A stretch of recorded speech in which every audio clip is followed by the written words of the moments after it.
Back to the channel. We've got the Belgium Grand Prix today. Cannot wait for this to begin.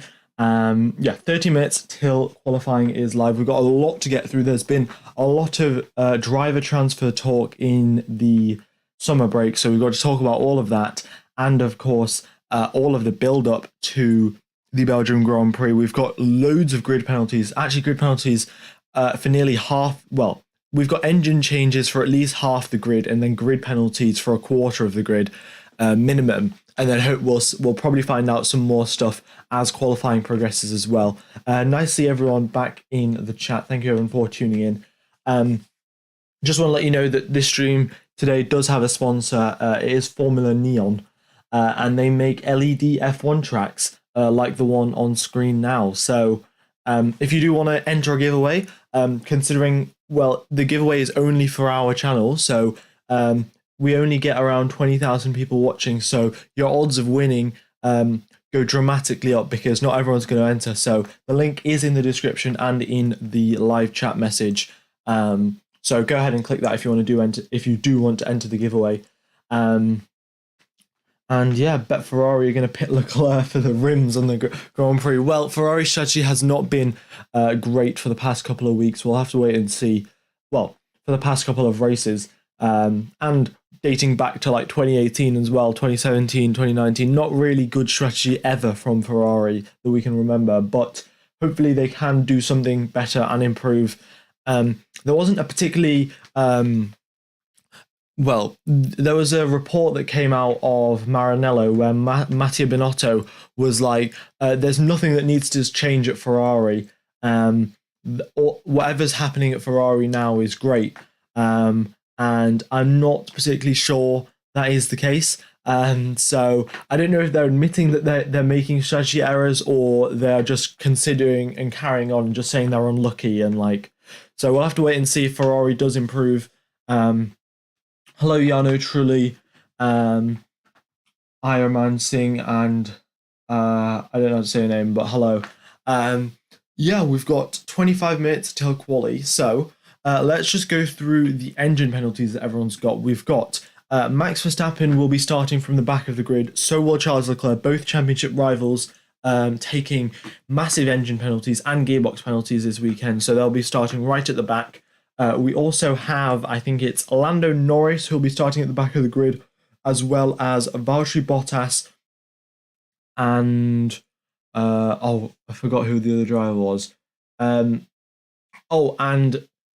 Mick Schumacher. Yeah, Mick Schumacher will also be starting at the back of the grid because they've got to replace all their engine components. You know, Ferrari had a couple of engine issues, namely in Baku as well.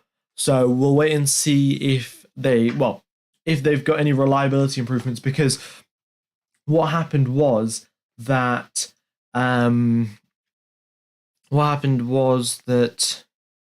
the engine regulations, they've been frozen, so you can't make any performance upgrades, but you can make reliability upgrades. So if Ferrari are doing that, if Ferrari have taken that to their advantage, hopefully their engines don't blow up as often, and maybe they can win some races as well. But yeah, thank you, Melville. Welcome back. Greetings from Portugal. Nice to see. Yeah, I mean, it's actually been quite a while since I've commentated. I think the last time I commentated was the end of July. No, it must have been the start of July. Yeah, start of July. So it's been nearly 2 months now. But yeah, waiting so long to hear that thick British accent. Well, I actually found out over the summer break, apparently a British accent is very, loads of people find it quite nice to listen to. So maybe that's why I've got so many people watching my live stream. But yeah, thank you everyone for tuning in. Yeah, okay, so what else is there to talk about? Well, Spa, obviously the longest circuit on the F1 calendar, 7 kilometers long, and it's the longest F1 racetrack, and the FIA, in fact, they don't allow any racetrack to actually be longer than Spa. We're going to have, I think, 43 laps of racing or 42 laps of racing tomorrow. But the thing with the very long track is that your outlap has to be extremely slow, otherwise you will wear out your tires too much for your actual qualifying lap. We saw this with George Russell in FP3. He pushed too much on his outlap, like he went too fast, and then the edge that you get on a fresh set of tires was just gone, and then his pace in the first sector was also just gone. So it's going to be tricky because obviously the FIA, they added a minimum speed limit, like a minimum lap time, a maximum lap time, because of the 2019 fiasco in Monza in qualifying, where all the drivers just went out behind one another and they went really, really slowly and nobody actually set a qualifying lap time. So yeah, there's a maximum speed limit, so the drivers have to try and stick to that maximum speed limit as much as possible and not go over it, otherwise there could be penalties from the FIA. But yeah, they've got to keep their tires warm. The track temperature now is 19 degrees and air temperature is 15 degrees. But yeah, that's rather cool for Spa actually, because earlier in the week it was 30, just below 30 degrees. And well, yeah, track temperature is basically halved, and so is the air temperature. So we'll wait and see how that plays out for the drivers. And also, another big thing to consider, because there are so many engine penalties, we've got Verstappen and Leclerc both taking engine penalties. That means Perez and Sainz will be battling it out for pole position. Could we see the drivers that are taking engine penalties give slipstreams to their teammates? Because that could be, that could definitely be a viable strategy. Obviously, getting a slipstream is very difficult to get. Like getting a slipstream perfect is very, very difficult because you've got to manage the timing and make sure that they don't get affected by the dirty air later on. But we will have to wait and see what the teams decide to do. Maybe the drivers that have engine penalties don't even go out whatsoever, just to conserve their engine as much as possible. Or maybe they decide to give some slipstream to their teammates. And yeah.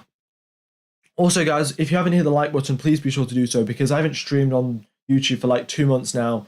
The YouTube algorithm will not be kind to me, so all of your likes will be very much appreciated to boosting the stream back up to what we usually get. Yeah. All right. Also, I mean, the whole Oscar Piastri thing, I don't know exactly what's going on right now, but I think the FIA are they're trying to decide whether Oscar Piastri is actually legally bound to driving for Alpine, or if he's allowed to go to McLaren. Obviously, Daniel Ricciardo has been said that he's going to leave at the end of 2021. So that means that we've got Oscar Piastri either going to go to McLaren, or if the FIA decides that Alpine is locked, that he's actually meant to be driving for Alpine according to that contract. Then he'll have to go to Alpine, and then there won't be an open position there'll be an open position in McLaren for someone. We'll have to wait and see what actually turns out of that. It was very, very confusing. I mean, there were statements being released on Twitter left, right, and center. So yeah, very interesting there. We'll wait and see what happens. All right. Guys, let me know in the chat. We've got 9 races left of the season. Do you guys think Charles Leclerc can beat Max Verstappen for the World Drivers' Championship, or has it already gone in Verstappen's favour, and we're not going to be getting any sort of challenge from Charles Leclerc? I mean, it's going to be pretty tough if we're going to be honest for Charles Leclerc. He's going to have some luck. He's going to have to get some luck on his side. Even if he wins every single race and Max Verstappen finishes second, Leclerc will not win the championship. That's how big of a lead Max Verstappen has. So, yeah, he's going to have to hope for some Max Verstappen DNFs, and he's going to have to have a flawless second half of the season if he is going to get that drivers' championship. Also, we've got the new porpoising rules here now. What was I going to say? Yeah, the new porpoising rules. The FIA added in some extra rules to the regulations to make sure that the porpoising isn't too violent and doesn't damage the driver's health. Of course, we had George Russell complaining about the fact that, he was having back pain. He had to go to a physio to get like treatment, and it still wasn't working out. And yeah, the drivers are getting like 4 or 5 Gs of vertical loading while they're bouncing through on the porpoising. So it's pretty strenuous on their back, and we'll have to wait and see if those new rules actually affect the porpoising, and if they actually affect whether some teams are faster than the others, because we know that Red Bull, they had to change something in their floor to make sure that they fit the rules. So we'll wait and see if maybe in qualifying pace or in race pace, if some of the teams are faster and slower compared to the other ones. Hello, Blitz. Yeah, no, I do remember. You were here in 2021, so thank you for coming back, I guess. Williams, actually, both Williams drivers have got new power units.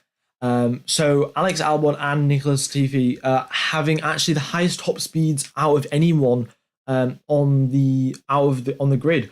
They're reaching around about 315 kilometers an hour going through the speed trap. So hopefully, that could definitely mean quite a bit of overtaking there for the Williams. Another thing to actually consider is that before, Red Bull actually had the top speed advantage over Ferrari, but this weekend round, it looks like Red Bull have a bit more downforce, and Ferrari have turned their engine up a bit as well, and Ferrari actually have the higher top speed. And that's going to be very important considering Leclerc and Verstappen, both of them are going to be at the back of the grid. So they're going to have to make a lot of overtakes, and top speed really does help with that. How do we know if we win the giveaway? I think so once you click the giveaway link, you scroll down, you sign in, and then you sign in with your email or whatever you sign in with. There'll be an email that you use to sign up to that website or whatever, and then we'll contact you through email, I'm pretty sure. But yeah, you do win a LED F1 track, and it does go on your wall. It's actually pretty cool. To be honest, when I was actually looking, I was looking for one to get on my wall, and that's how I found out about Formula Neon. And then I just emailed them saying, like, do you want to sponsor? And maybe we could run a giveaway. And that's why we've got a sponsor here. So there's one track giving away this weekend, and if it does go well, we could have another giveaway for the Italian Grand Prix. So just if you guys do enjoy, if you guys do want to see more giveaways, then I guess go ahead and click the link and sign up for sign up for the giveaway, I guess. And yeah, there's a lot more gravel around. Yano Trulli, good point. There is a lot more gravel around the Spa circuit this weekend. They've added gravel traps to the outside of Puon, and then on the exit of turn number 5 as well, and at Lake Holm, I think, as well. I'm not exactly sure which corners they've got,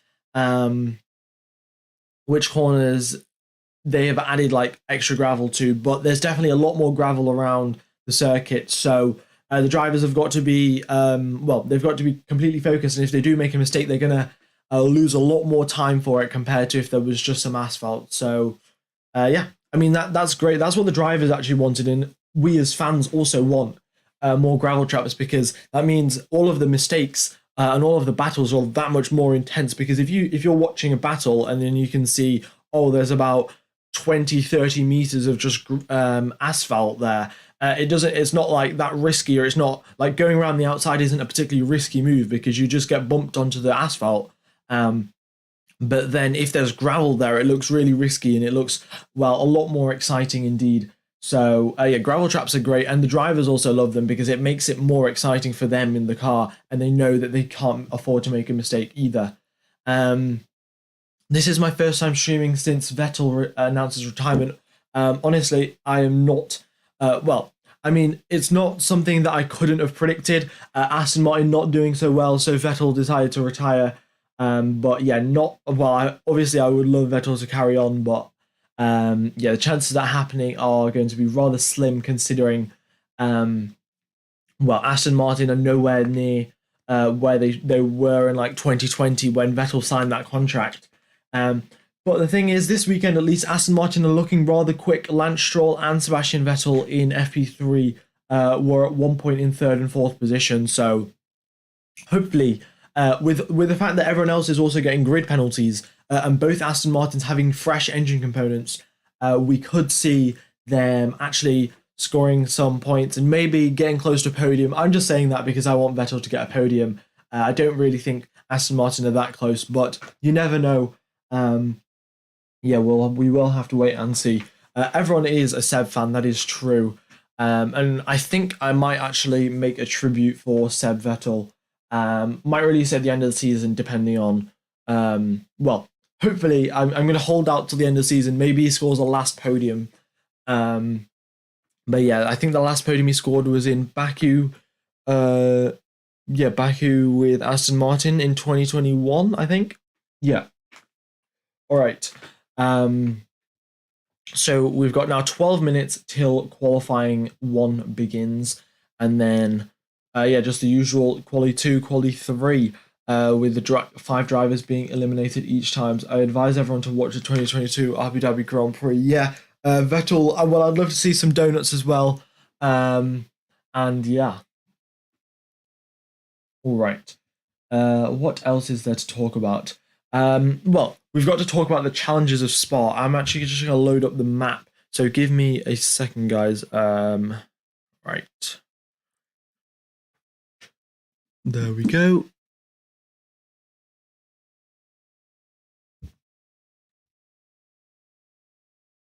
Right. And then...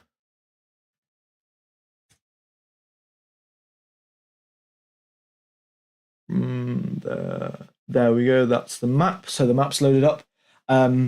So what else have we got to talk about?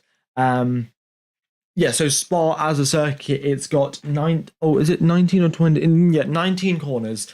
And I'll just take you through a lap of Spa. So the first corner is La Source. It's actually nice to have corner names for once rather than just turn 1, turn 2. So we've got La Source at turn number 1. And it's just standard braking zone, really, standard hairpin. You brake at the 70-meter mark. You want to get a late apex and get a really good exit, because for the next 23 seconds and the remainder of Sector 1, you are going to be flat out.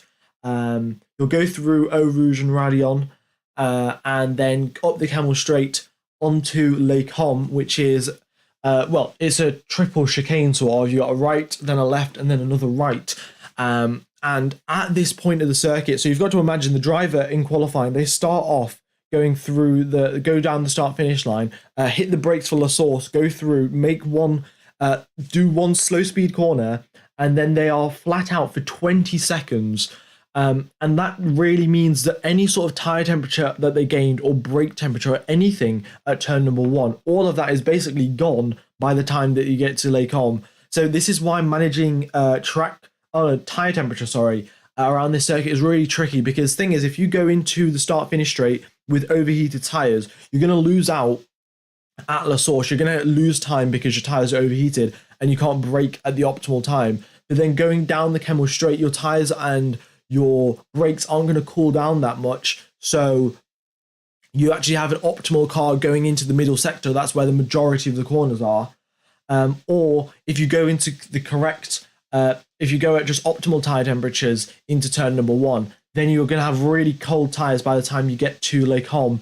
So that's another thing to watch out for, to see because we're probably going to see some lockups going into Les Combes, because the drivers haven't managed their tires properly going through the first sector. But yeah, the first sector is literally just La Source, and then 20 seconds of just flat out driving up the hill, and then down the Camel Straight. Then we get to Les Combes. Obviously, we've done that triple chicane, and then you go into I don't actually know the name of this corner, but it's turn number 8, and it's a very, very long corner. I've driven it on the F1 game, and you get a bunch of understeer, and you've just got to hit that apex and just make sure that you line the car up for the next corner, which is no name corner. And then you go through into Puon, which is extremely high speed, and in these cars, because of the emphasis on the diffuser in these regulations. The drivers can go pretty much flat out, especially in quali spec, pretty much flat out through Puon. They pull about 6 Gs of force going through there, but then they get through to another chicane, and they get through that, and then they've just got the back straight really, and then the bus stop chicane right at the end of the track. But lots of overtaking opportunities, especially down the Camel Straight, of course, into Les Combes and La Source as well. And the start of the race tomorrow is going to be absolutely jam-packed full of action. What quali is it? Well, it's going to be Q1 in 8 minutes' time. No drivers yet out on track. But yeah. Yeah, one of the Sky commentators said that La Source was pretty much just Sector 1. Yeah. Sector 1 ends just halfway, well, 3/4 of the way down the Camel Straight. So, yeah, it's just one corner and then you're flat out for the rest of it. And yeah, my predictions for pole position, actually, this is rather tricky because we don't know if Max Verstappen and Charles Leclerc are going to go through into Q3 because they have got engine penalties. It would be wasteful for them to go through into qualifying and use those high engine modes when they are going to be like, when there's not really much point because they're going to be starting at the back of the grid anyway. So would it make sense for Verstappen and Leclerc to go through and try and get pole position just anyway? Don't think so. So we probably could see Sergio Perez versus Carlos Sainz battle it out for pole position. And I think this time I'm going to side on Carlos Sainz's side, mainly just because of the fact that Ferrari has slightly more top speed than the Red Bull. And this circuit, well, you definitely need a lot of top speed because it's, I think 70% of the track is flat out. So yeah, if you're flat out for 70% of the time, having a fast engine and, well, a lot of high speed performance is going to be ideal. We could definitely see Russell and Hamilton actually up there challenging for pole position as well. We'll just have to wait and see what happens. 6 minutes now till Q1 begins. Yeah, we've got 300 people watching. Guys, if you haven't hit the like button, please be sure to do so. It does help out the channel a lot. Considering I haven't streamed for 2 months now, the YouTube algorithm is currently not on my side. So go ahead and smash the like button and would be very much helpful for the stream. Yeah, also just going to give a quick mention to Formula Neon. They are sponsoring this stream, and there's a giveaway for an LED neon F1 track. And it's pretty straightforward. It looks like the one on stream right now. Just a thing that you can hang onto the wall, and it looks great. You can configure it to any color that you want. Over 200,000 colors that you can actually choose from, like all of the different variations of like red, blue, green, yellow, all of that stuff. So yeah, go ahead and click the link in the description or the chat to sign up for the giveaway. You got to scroll down and then sign in, and then you can actually sign up for the giveaway. And there you go.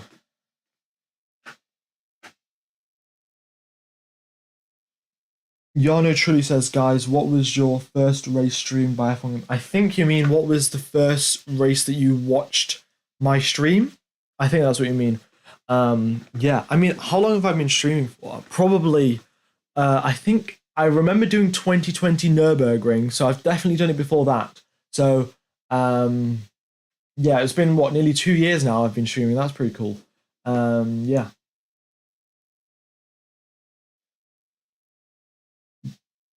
Yeah, no, they've also been doing a giveaway on Reddit as well. Yeah, they've got a giveaway on r/Formula1. Pretty good actually. So yeah, go ahead and have a look at that. Yeah, I mean, I've actually missed commentating F1 as well. Would have much rather commentated F1 than been on holiday, at least for the days where I had to commentate F1. But yeah. I mean, it is what it is. Now I'm back. We've got 4 minutes left till quali, and then we've got a triple header going on as well. So we've got 3 weeks to do a lot more commentary. Latifi about to get pole, yeah. Well, Latifi has got the fastest car in terms of top speed on this circuit. The Williams have pretty much no drag and a brand new engine, so they are an absolute rocket ship down the straight. And we'll wait and see what happens to them going through into qualifying. All right. Can I take part in the giveaway if I'm from Germany? No, the giveaway is for any country in the world. You can all sign up for the giveaway. So yeah, go ahead. All right, qualifying is starting in 3 minutes' time. Thank you everyone for tuning in, and yeah, let's get going. I'm just gonna get a drink to stay hydrated, and you should too.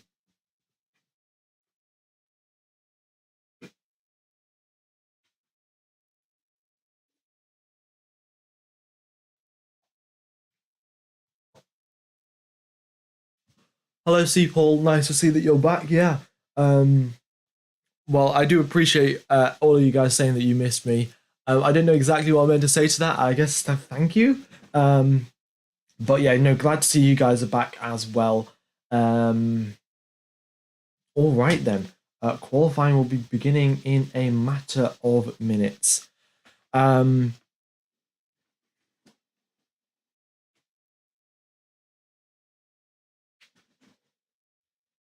So let's see. I think that we're probably going to see Guan Yu. Oh, Guan Yu Zhou has also got a 10-place grid penalty. In fact, I will actually just double check who's got grid penalties, who's got new engines. I know both Williams drivers have got new engines. Both Aston Martin drivers have got new engines. We've got Leclerc and Verstappen both taking engine penalties this weekend. We've also got Valtteri Bottas, Mick Schumacher, and who will be starting from the back of the grid. I think Esteban Ocon is also starting from the back of the grid. And then we've got Guan Yu Zhou with the 10-place grid penalty for a gearbox replacement. So I will just double check everything that I've said because I checked it before. But yeah, I forgot. So, whoops. Had to watch Hungary without your commentary. Yeah. Well, I guess it's good that I'm back then. Yeah, so we've got let's see. Yeah, so Lando Norris as well. Lando Norris is taking a grid penalty and he's also going to the back of the grid. So just to sum up, Verstappen, Leclerc, Norris, Ocon, Bottas, and Mick Schumacher, every one of them will be starting from the back of the grid. I don't know exactly how they decide who's going to be in 20th position, who's going to be in 15th, but yeah, we've got 6 drivers. Well, 5 drivers starting definitely from the back of the grid, and then we've got Guan Yu Zhou with a 10-place grid penalty. So it looks good for Aston Martin and Williams because they'll probably make it through into Q2. Because of the fact that, well, everyone else is taking grid penalties. And yeah. It's a dry quali. There's no rain in Spa just yet. I checked the weather, in fact. I woke up and it was 10% chance of raining or something rather low. So it is dry in Spa today. And yeah, we got 30 seconds till the green light is out and drivers will be coming out of the pit lane. All right. But yeah, the fans are all packed up. Well, no, the fans are all there. The grandstands are packed. And yeah, is Lance doing good this weekend? In fact, yeah, Lance was doing better than Vettel in one of the practice sessions as well. Obviously, it is practice. We can't read into it that much. But of course, yeah, it would be great to see. Great to see the Aston Martins get through into Q3 maybe. We've got 500 people watching. The numbers the graph has just shot up of the number of people watching. Thank you everyone for tuning in. And yeah, all right. We could definitely see a double podium for Mercedes. That is on the cards. It all depends on actually the progress that Max Verstappen and Charles Leclerc can make from the back of the grid. Can they go out and actually gain a lot of positions off the start? Because I remember it was Russia in 2018. Max Verstappen had got a grid penalty, started from the back of the grid, and then he did such a good job that he was up. He gained he gained 16 positions or something in 5 laps. It was something ridiculous. So yeah, we will have to wait and see what happens there. All right. So let's see. Oh, that's weird. Why hasn't qualifying actually begun? I will get an update for you. They're doing track repairs at the end of FP3. We had a crash, and they are repairing the barrier. So it's the start of qualifying has been delayed.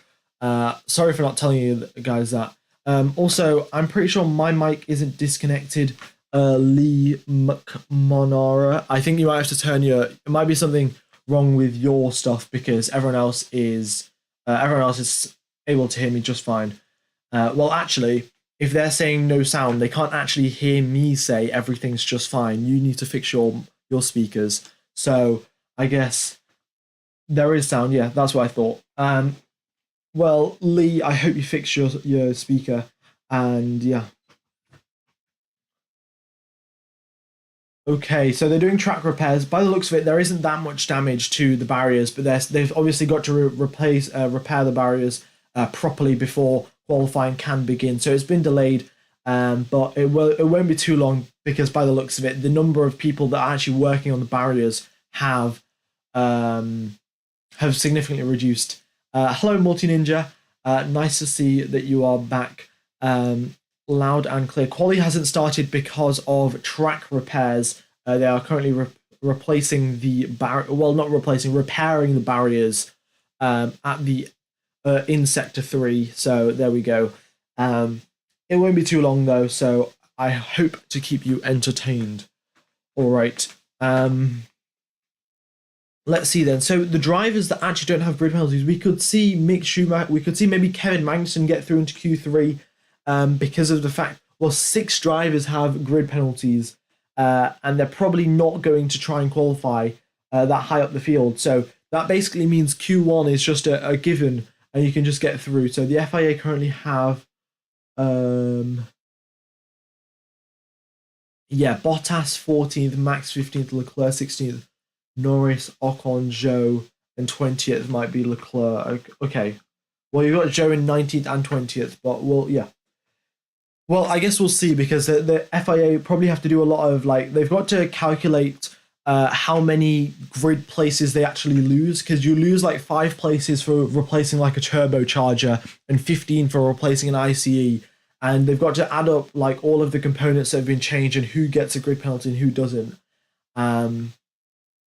And who's got the most grid positions lost. And yeah, but it won't be long now till qualifying begins. So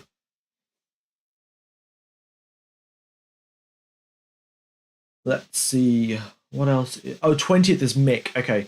Yeah. Makes sense. Sometimes no sounds means weird things happening at YouTube. Yeah.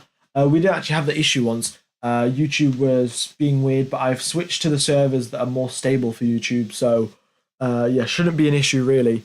And yeah, all right. So here we go then. What else is there to talk about? Well, we've got the Mercedes. Actually, I'm just going to run you through the data that they got on from Friday practice. Thing was, because there was a bit of rain in Friday practice, we didn't get any accurate long run data. But nevertheless, I mean, data is data, and we can probably speculate some stuff off that. So here we go. Then let's have a look.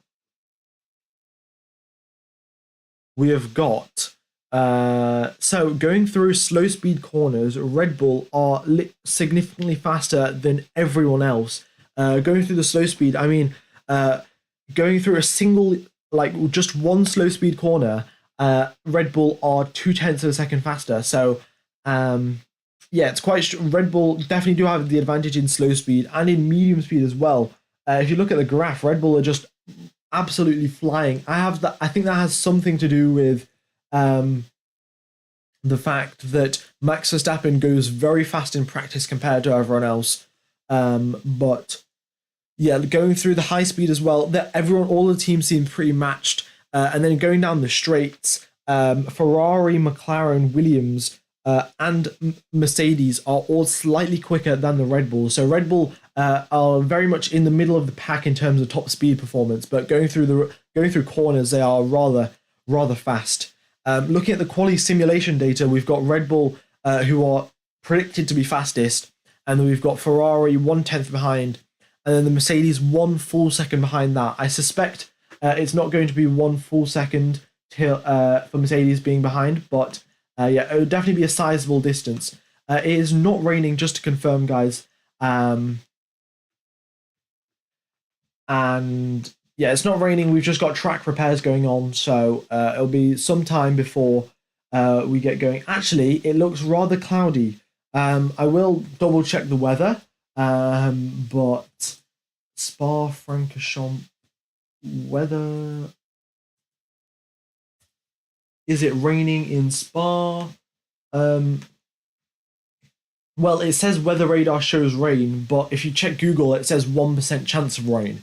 So maybe it's just a bunch of clouds. But looking at the footage, it doesn't look. It's cloudy. I don't think it's raining though. I mean, Spa is quite high up in the mountain, so it's pretty likely that you're going to get like clouds and stuff. But yeah, we'll have to wait and see what happens there. And yeah, well, we've got no update from the FIA about the track repairs, how long they're going to take or anything. But and all of the drivers are now out of their cars as well. They're not sat in their cars, so not ideal to say the least. Right.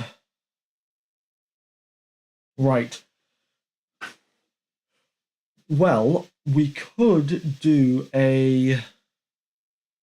What could we do? Do you guys want to play a F1 podium quiz? I saw a quiz this morning. It was, what are the most popular podium combinations, like Hamilton, Bottas, Verstappen, or Hamilton, Nico Rosberg, Sebastian Vettel. So if you guys do want to do that, then let me know in the chat. Hello, Gamer Fabschnicking. Yeah, what's going on? We've got track repairs going on at Spa, so qualifying has been delayed. It's been 8 minutes that we've been delayed right now, but we'll have to wait and see what the FIA and race control says. Yeah. All right. Well. Oh, let's go. We've got 42069 subs. I've got to take a screenshot of that. There we go. All right. Let's go. Yeah, 42069 subs. Absolutely wonderful. So let's see. We'll do a. Yeah, we could do an F1 quiz actually. Let's see. How do I do this? Ooh.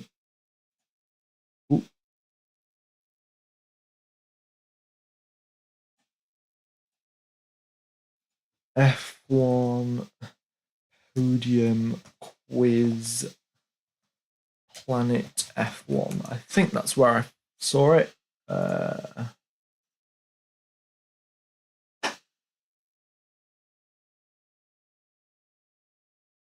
Right, well, we might as well do this till we actually get some qualifying going. So, the number of drivers, name the top 20 drivers with Formula One podiums. So let's play. So we're gonna go Vettel, of course, Hamilton. Ooh, Hamilton. So I've got the chat, but I've got the chat to the left of me. So you guys type answers in the chat. So we've got Senna, of course. Who else have we got? Rosberg, is Rosberg on this list? Rosberg, yes. Ooh, Michael Schumacher, of course. Yeah, Schumacher. Alonso, I'm guessing. Prost. Who else is there? Bottas. Bottas probably has a bunch of podiums that we just ignore. Yeah, Verstappen. Is Verstappen on this list or is he too young? No, he's on this list. Mika Hakkinen. Hakkinen. Is that how you... I don't know how to type Hakkinen. Kimi Räikkönen, yeah. Kimi Räikkönen, let's see. Who else has the most Formula One podiums? Ooh. There we go. Fangio. Does Fangio have that many podiums? No. Ooh.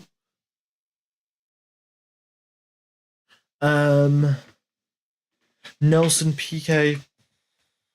Yeah. Uh, Webber, does Mark Webber have a lot of podiums? I have no idea. Niki Lauda, yeah. We must be missing something really obvious here, like Nigel Mansell. Who else? James Hunt? No. Hakkinen, right? Hakkinen. Oh, Hakkinen, yeah. Let's see. Rubens Barrichello. Has qualifying started? Qualifying still hasn't started. Graham Hill. Oh, Coulthard. Yeah, Coulthard is a good bet. Coulthard. Have I spelled it right? Yeah, I spelled it right. It's just not Coulthard, apparently. Fariner. Latifi, of course. I mean, how did we miss that? Jenson Button. Ooh. Yes, Jenson Button.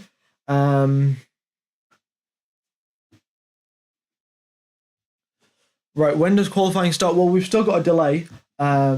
So yeah, let's see.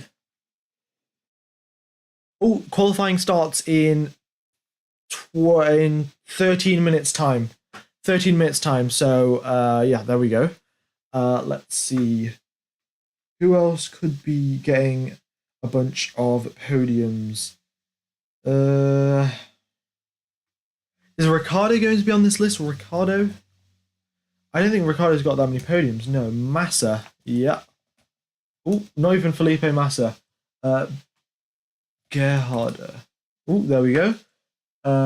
Johan Rinkt.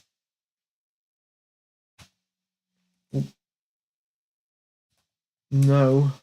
I already typed Webber. I don't think Webber is on the list. Yeah. Let's see. No, Leclerc hasn't got 43 podiums. Graham Hill, maybe? Oh, Villeneuve. I don't know how to spell Villeneuve, though. Villeneuve. Tracy. We've already got Rosberg. I mean, I can type Rosberg again, but I don't think Keke Rosberg was as successful. Barrichello. Oh, no. Oh, no, we've got Barrichello. Okay, I just typed it wrong. No. I've typed that right. So, yeah, no, Villeneuve isn't on this list. Moss. No. Fangio. No. Yeah, that's rather. Who has 62 podiums, 45 and 43? I mean, 62 podiums. You've got to be like a modern F1 driver because there were so many. Because back in the past there weren't that many races. So, Ascari, no. Clark. Oh yeah, no, not even Clark. I typed Villeneuve. I'll do it again, but already done Coulthard. Well, tried it at least. Coulthard. Ooh. Done Felipe Massa. Yeah, very strange. David Coulthard has 62. Well, how am I meant to type his name? David Coulthard. I mean, I'm literally typing what you guys are typing, but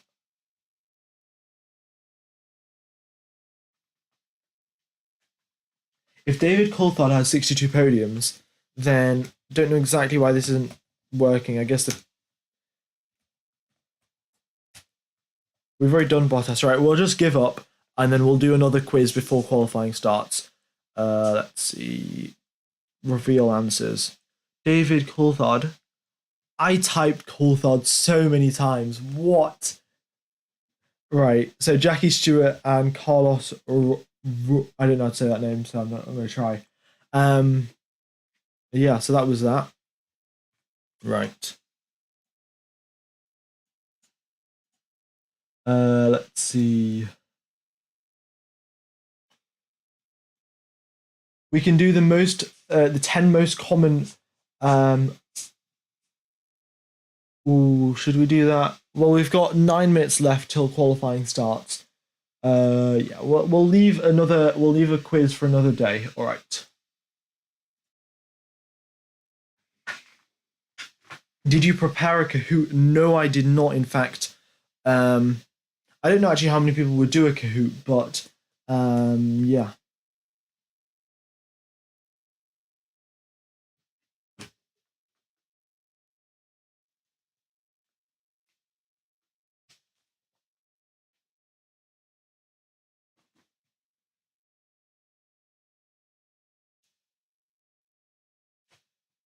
All right. So let's go now. Well, let's just double check what the FIA have said. Have they updated any of their? Gunter Steiner has said going into Q2, the high speed sectors the car's struggling in the high speed sectors of the track. So they're trying to aim to make it through into Q2 with Kevin Magnussen. So yeah, we'll wait and see what Haas can do. It's not raining in Spa. The dry It might rain it's cloudy of course, and it could rain, but the rain and no rain has been forecast just as yet. Qualifying starting now in 8 minutes time.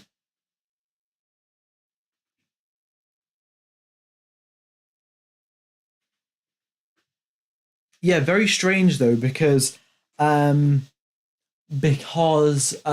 Steiner was saying that the Haas car hasn't got high speed performance, but then during FP3 when we looked at the onboard of Mick Schumacher, he had a whole bunch of understeer going through the slow speed as well. So maybe the Haas haven't got their setup right for this weekend. Yeah, who knows really.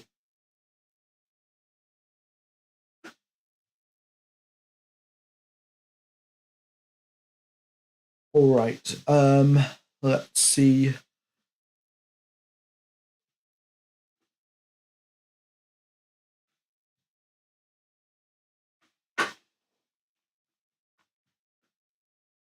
Why is it not started yet? Because they are repairing the barriers at Spa. So, yeah, qualifying not yet begun.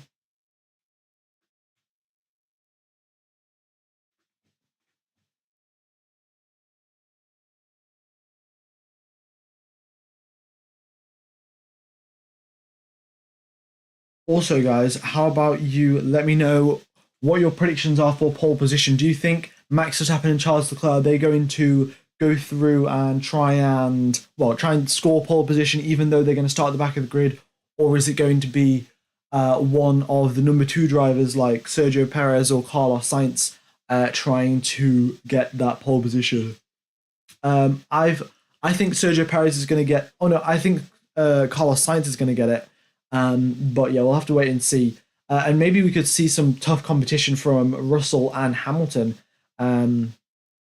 Yeah, we'll just yeah.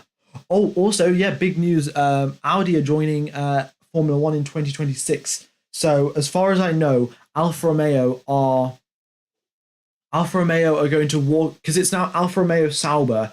Alfa Romeo are going to leave the team in 2023 at the end of 2023.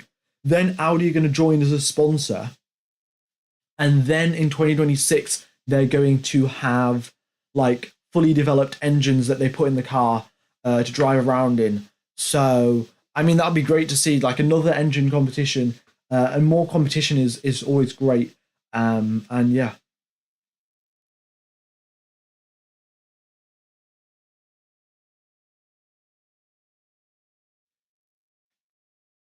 Yeah, it is better to preserve the engine. Audi Sauber, yeah, but that by the looks of it, it will be Audi Sauber.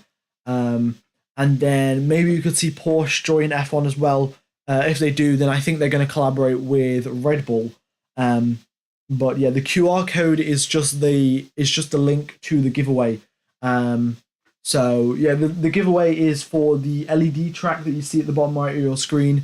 Um, you can just hang it up on your wall. It's like a nice. You can get any F1 track if you do win the giveaway. By the way, you don't have to get Spa. Um, and yeah, it's just it'll be a great thing to put on your wall, and that's why. Well, that's actually how I found it. I wanted one for my wall, and then I just emailed these guys, and they decided to sponsor the channel. So there we go. All right. Hello, Zane OP123. Yeah, lol Spa. Well, Spa is actually one of the best circuits on the F1 calendar. So, yeah, not lol Spa. I think Spa is actually very epic. Sainz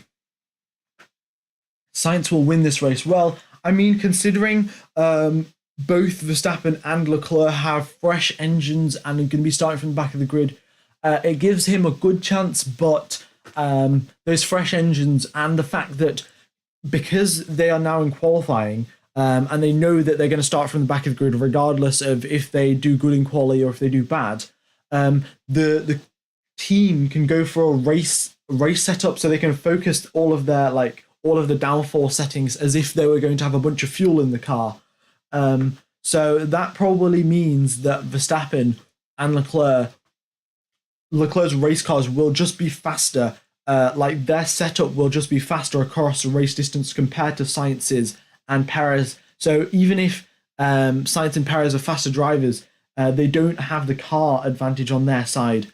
Yeah, the track does look like a glue gun. Yeah, that is true. Or yeah, like a glue gun, I guess. Yeah.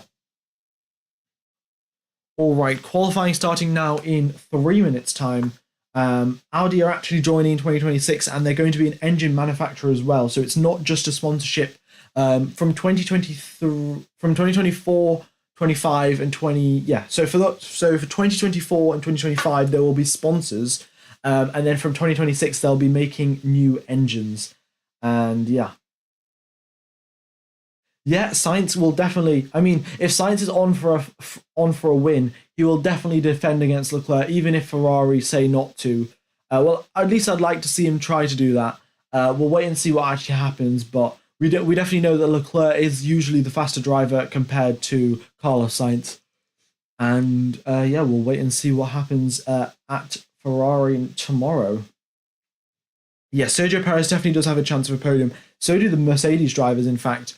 But yeah, we will wait and see. The Mercedes actually not looking that good in cold temperatures. George Russell was struggling to get tire warm up like in the correct optimal window in FP3. So if they've sorted that out for quali, then maybe they'll be good. But otherwise, his tires are going to be very important here because it is a 7-kilometer long circuit. The issue that you get is if you push too hard, say in the middle sector, by the time you get to the bus stop chicane right at the end of the lap, you don't have any tires left. They've either overheated or you've worn them out too much.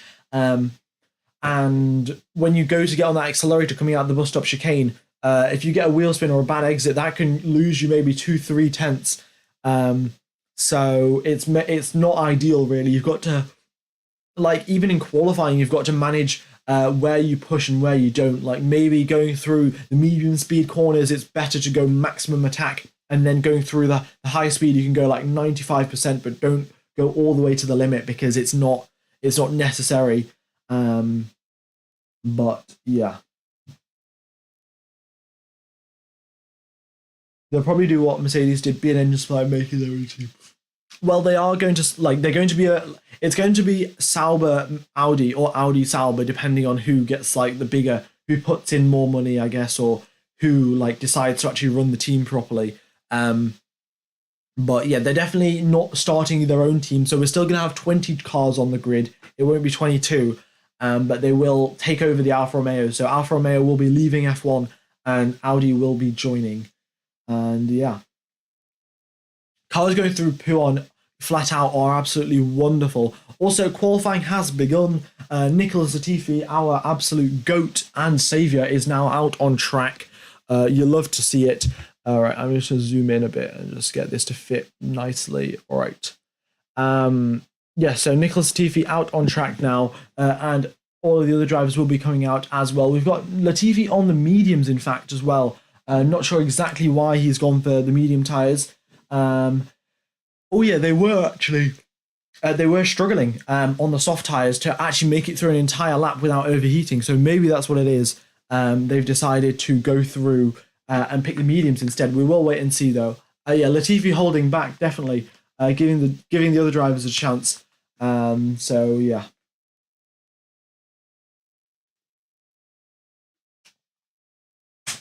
All right, Mick Schumacher also out on track. The reason we probably don't see that many drivers out on track because the drivers that usually do come out at the start of Q1, like the Alfa Romeos, like the Hasses, they're going to be getting engine penalties. So there's not really much point to them coming out and starting because, well, it doesn't matter because they're going to be starting from the back of the grid anyway. And yeah.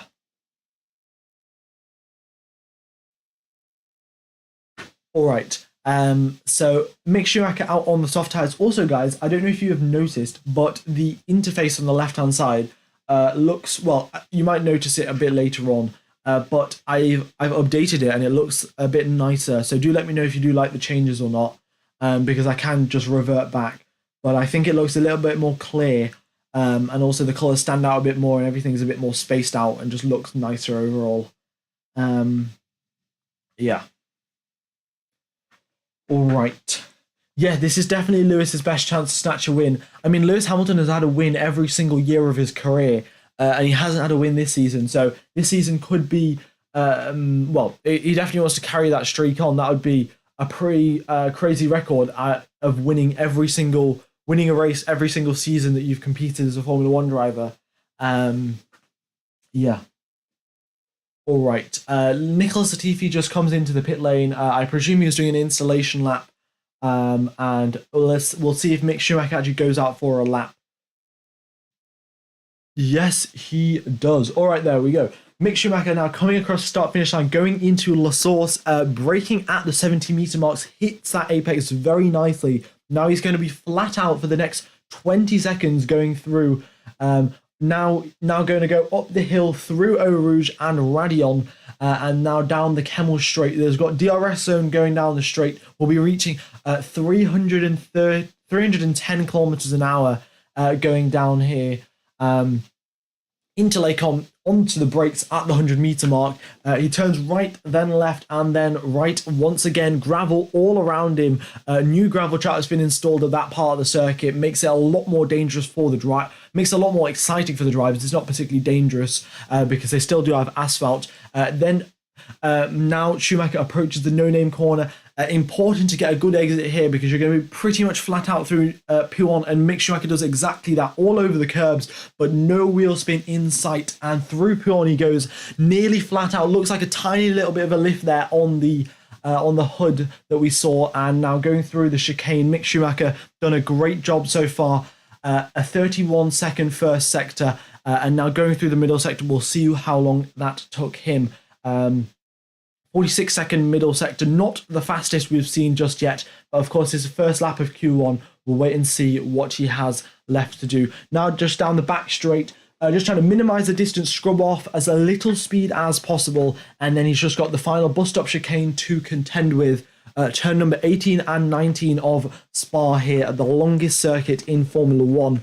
Hits the brakes, hits both apexes very nicely, and then just across the line for a 1 minute 47.9. Not the fastest lap time we have seen all weekend around from Mick Schumacher, but definitely, he's definitely got some places to improve on. We'll wait and see. I mean, he's got a grid penalty anyway, so there's not really that much point in him trying to push that hard because he will be starting at the back of the grid regardless. Okay, so behind Mick Schumacher now, we've got a rather big queue of drivers getting ready to set their flying laps now. So we've got Hamilton, then Russell, then Magnussen, then we've got Perez, and then a very big gap, and we've got Leclerc, Norris, Sainz, Stroll, Verstappen, Bottas, Zhou, and then another big gap, then Alonso, Ocon, Vettel, Latifi, Gasly, Ricciardo, and then a couple of other drivers as well. But all of the drivers now starting their flying laps. And here we go then. Lewis Hamilton, George Russell, and Kevin Magnussen all heading up the hill. And yeah, so here we go then. Yeah, 3 seconds off the practice. Yeah, so Mick Schumacher not pushing hard. I think what he's done is just set a lap time for the sake of setting a lap time, and then he's going to start from the back of the grid anyway. Yeah, so that's probably what everyone else is doing as well. Verstappen, Leclerc, and all of these drivers, they're going to be starting from the back of the grid. So you might as well just set a lap time now, set one lap time, get yourself onto the leaderboard, and then just come into the pits. All right, so Sergio Perez, purple first sector, faster than both Mercedes drivers. In fact, both Mercedes drivers not really going that quick through the first sector. So Perez doing a good job there.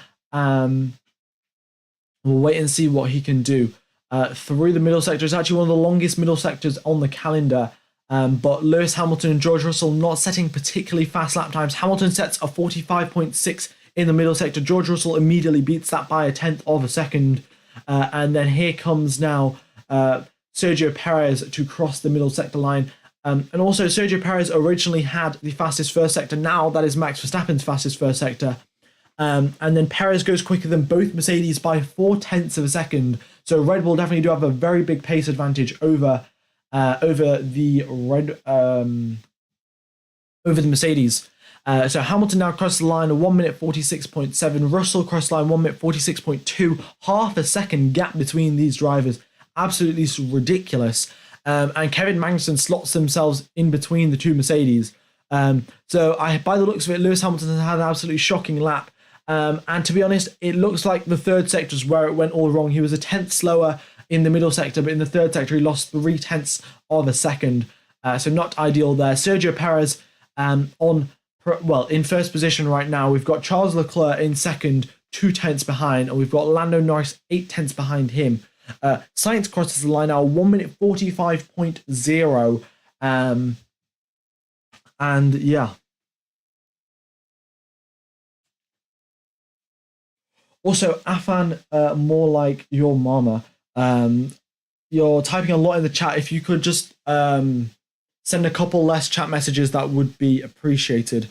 All right, we've got Max Verstappen who goes half a second faster than the rest of the competition. I mean, this man already got the world championship in his pocket because half a second faster than the rest of the competition, 0.8 faster than his teammate. I mean, I don't know what Ferrari are doing, but yeah, very strange indeed. I mean, we know Max Verstappen immediately gets on the pace. There's no build up to it. Verstappen just comes out of the pit lane and is very, very fast. But yeah, this level of pace is absolutely insane. Also, guys, we've got 1,300 people watching. If you guys haven't hit the like button, please be sure to do so. It does help out the channel a lot, especially because I haven't been streaming for 2 months now. I will be streaming the triple headers, so go ahead and subscribe so you don't miss that. And I will also be streaming tomorrow for the race as well. So thank you everyone for tuning in now, and go ahead and subscribe for the upcoming Grand Prix and races.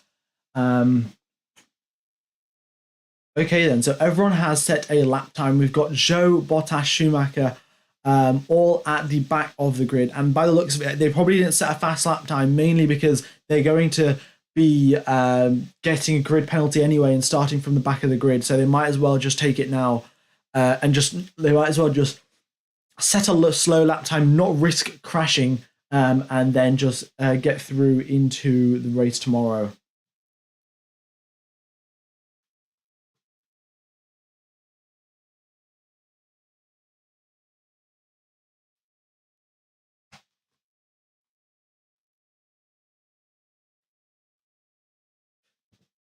Alex France, glad you're here. The other guy's really annoying, so miss you when you miss a session. Well, thank you. I guess the other guy you're talking about is racing statistics, but do appreciate the compliment on my commentary. Yeah, all right. Mercedes in trouble. They went the wrong way with the setup. Well, by the looks of it, Hamilton in 15th and George Russell in 10th. Yeah, either they're not pushing or they have absolutely messed this setup horrifically. Yeah, Max is starting at the back of the grid because he's got a new set of engine components. So is Charles Leclerc, so is Esteban Ocon, so is Lando Norris, so is Mick Schumacher, and so is Valtteri Bottas. And by the looks of it, so is Guan Yu Zhou as well. So yeah, we've got 7 drivers starting from the back of the grid. So it's pretty much a free ticket into Q3 with all these drivers just taking grid penalties and starting in the top 10. And yeah. All right, all the drivers now just coming into the pit lane, getting some refueling done, and then they will be on their way for another qualifying lap.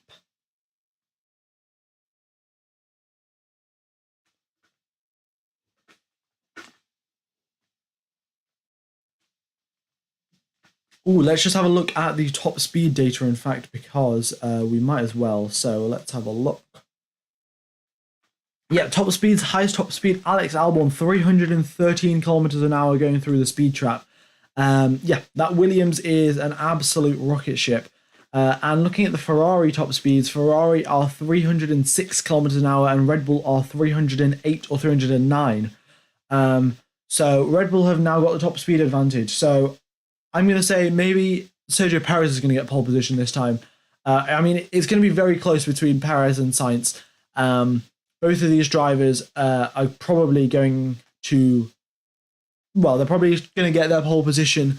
They don't get that many opportunities to get a pole position, in fact, because Leclerc and Verstappen are very much quick drivers and very consistent. So, yeah, this might be a once-in-a-season opportunity for Sainz to get a pole position. And Sergio Perez, I think, already got one.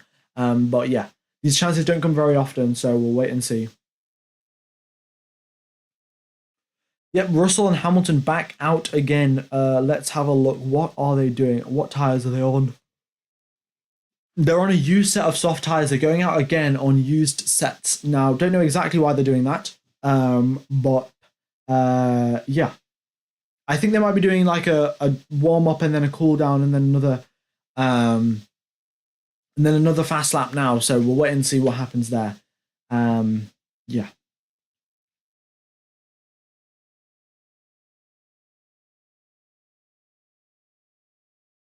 All right, then, yeah, both these drivers now going through for... Oh, they're going to the pits. I don't know exactly why they did those extra laps then, if they were going to go into the pits, but Mercedes can do what they want to do.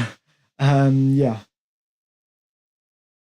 All right, 4 minutes left of Q1, and the drivers just now getting ready to go out. They've got to do a very slow out lap indeed. It's a 1 minute 46 lap time, and they've got to do a slow out lap to make sure they don't wear out those tyres too much. And they've got them in the correct window. Otherwise, well, yeah, it leads to trouble going through the middle sector when your tyres are starting to overheat or be, well, too cold. And yeah.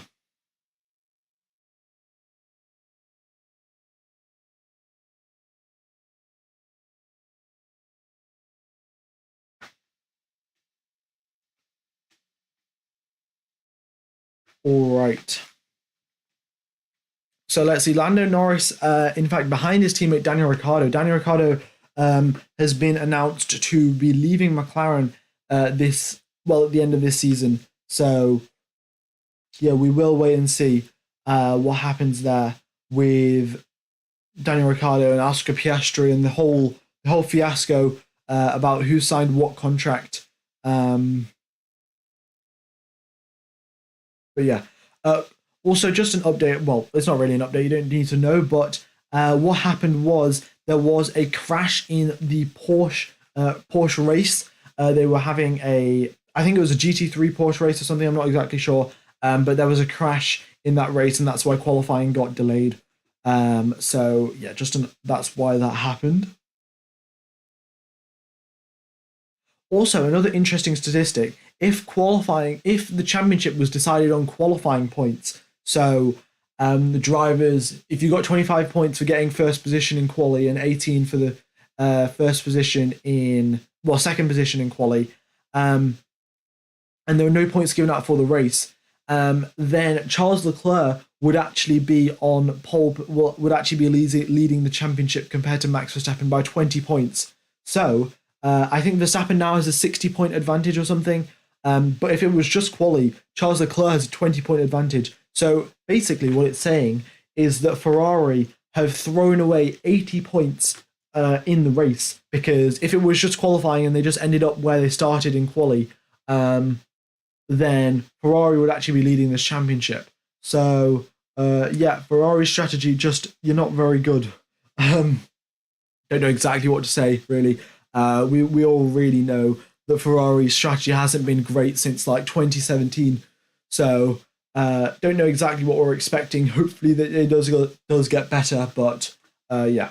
All right, 1 minute 40 seconds left of the session. We've got Nicholas Latifi starting out his final flying lap alongside Lance Stroll behind him, and we've got Mick Schumacher, Valtteri Bottas, Guan Yu Zhou all queued up now to set their final flying laps.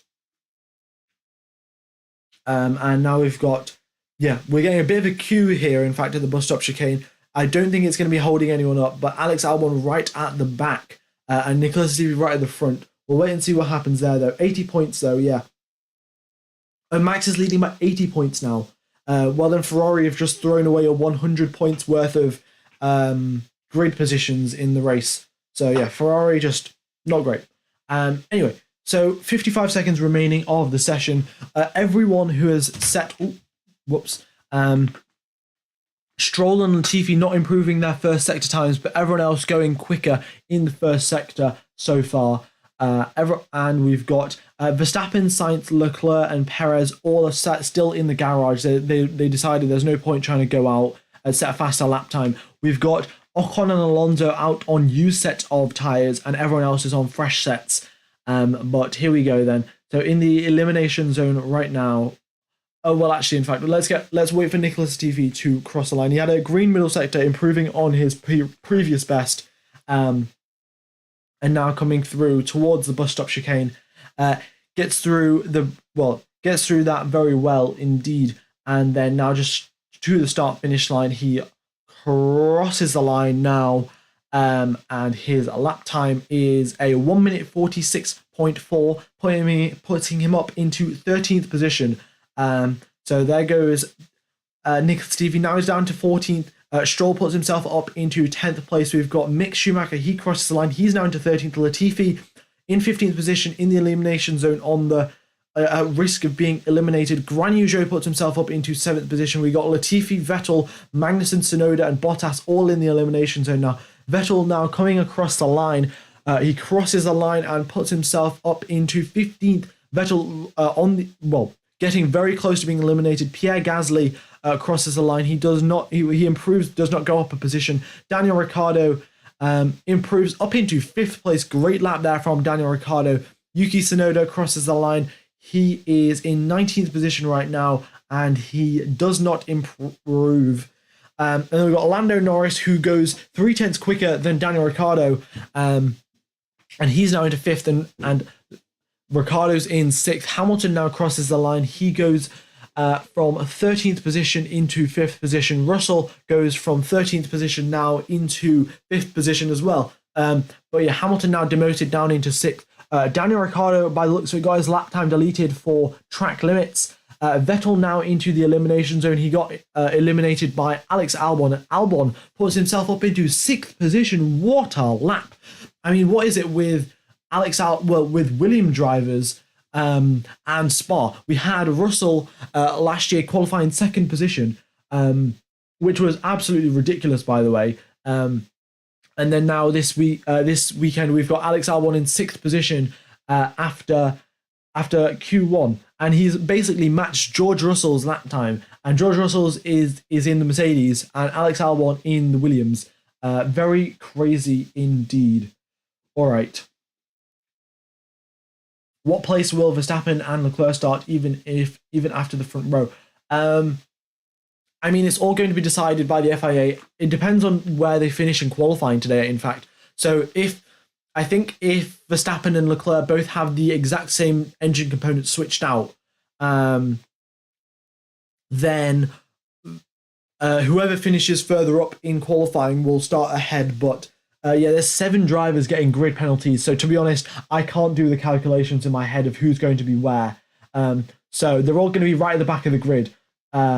Or, well, they could be in 13th position, which is technically the middle of the grid. But yeah, there's 7 grid penalties this weekend. We'll just have to wait and see. And I'll let you know tomorrow what the starting grid is, because it's rather confusing and there's no point trying to work it out now. Yeah, Vettel got out qualified by Stroll. Rather odd there. You don't really see that happen very often. And Stroll gets out of Q1, and I think Stroll has actually been knocked out of Q1 more times than he's gone out of Q1 this season. So, well, hopefully this is good signs of what's to come for Aston Martin. I don't know if they brought upgrades this weekend, but we'll wait and see what can happen there. And yeah. How many grid penalties will Leclerc and Verstappen get? Well, Verstappen's getting 15. Verstappen and Leclerc are both getting 15 place grid penalties for their engines and then 10 place grid penalties for their gearboxes. So even if they qualified first, they would end up in last position. So yeah, I don't know. The FIA is just working them out, and I'll let you know what they are tomorrow. Yeah, can't believe Albon is matching Russell. What is Formula Neon? Well, I'm glad you asked. No, so Formula Neon is basically you see this LED F1 track at the bottom right of your screen. It's kind of like wall art, I guess. You can configure the LED F1 track to be any color. So if you sign up to the giveaway, that you can you can win one of the tracks. And you can hang it up on your wall, of course. But yeah, so you can configure it to like 200,000 different colors, and you can obviously have different sections being different colors to like represent each sector. And yeah, it's pretty cool. And in fact, I was looking for one, and that's how I got in touch with these guys. So yeah, I'm gonna get one as well, and that'll be up on my wall. And the giveaway is for you guys. And if loads of you guys sign up for the giveaway, then what's going to happen is that we're going to get another giveaway going for Spa. Oh no, not Spa. Monza. Yeah, the next giveaway is going to be Monza if we get a bunch of people signing up for this giveaway.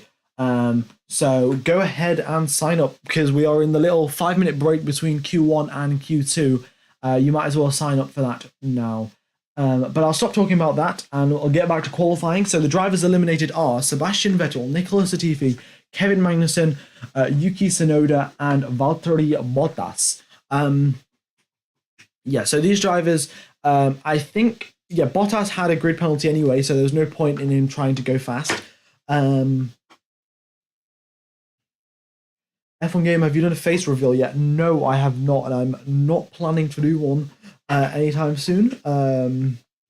Yeah, I mean, you guys are here for the commentary, so adding my face to it doesn't really reveal much, and it doesn't really add much to the commentary, so there we go. 6 drivers have back of the grid penalties, and then Guan Yu Zhou has a 10-place grid penalty. So if Zhou qualifies in, well, Zhou's currently in 11th, so he could be at the back of the grid, or gonna go down a couple of things as well. It is free to sign up to the giveaway. Yeah, you just need to add your email so we can contact you after you win. Well, if you win, and you can do it from any country. So there's no restrictions. It'll be delivered to you for free. And yeah, so that's what it is.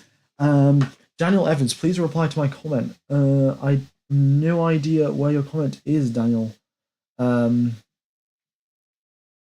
Unless you're talking about a comment on a YouTube video, which in that case I'll have a look after the stream finishes. The honey badger is kind of slow. Yeah, the honey badger is kind of slow. I guess that's why he's being... Oh no, he got a lap time deleted. He was actually quite close to Lando Norris, but yeah, he got a lap time deleted. And also the other thing was Daniel Ricciardo is... Well, that's why he's leaving, isn't he? Because he's not that quick. Formula Neon is available in every country. Well, it's being made. It can be shipped to every country. So, yeah, that's what it is. Yeah, we've got 141 people that have signed up already. 150, in fact. So yeah, go ahead and sign up, and you get one free. You get one free track. It can be any track that you want on the F1 calendar. So there we go. Formula Neon, I am in Japan. It says, sorry, can't participate from... Well, I will see why you can't do that, but it might be because of what we're using Gleam to do the giveaway, and Gleam might not be allowed in Japan or something. I'm not exactly sure. But yeah, no, I do apologize for that. And yeah. It should be fine in most countries though, because Gleam's pretty what's it called? Multinational thing. Anyway, qualifying 2 has started. We've got Alonso, Hamilton, Russell, Verstappen, Sainz, Perez, Mick Schumacher, and Norris out on the grid. And yeah.